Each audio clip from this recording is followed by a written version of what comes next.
Hi everyone, in this video we replace a battery in a 2014 Toyota Corolla. It is only 3 months past the 36-month warranty. Still probably has a lot of life in it, but I'd rather replace it now versus it failing and my daughter getting stuck somewhere.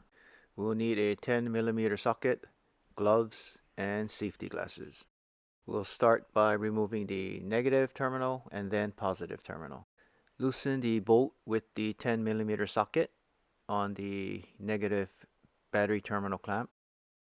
Lift and move the clamp out of the way, making sure the clamp does not touch any metal parts.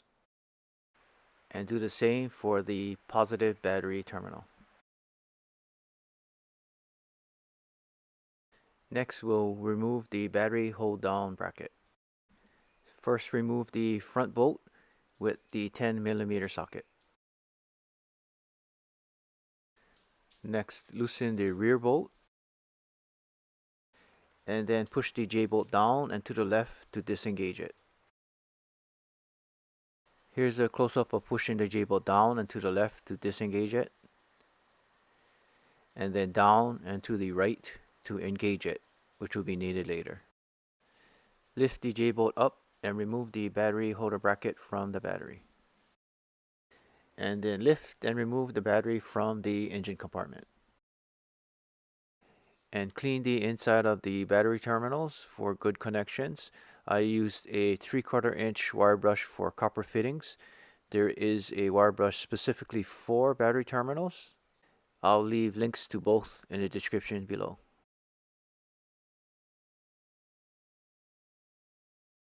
I ran down to Costco and got a replacement battery with fitment code 30 and group size 35.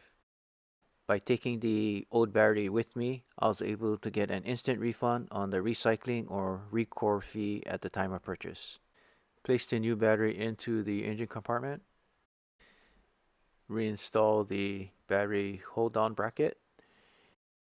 Again, push the J-bolt down and to the right to engage it. Tighten the front bolt,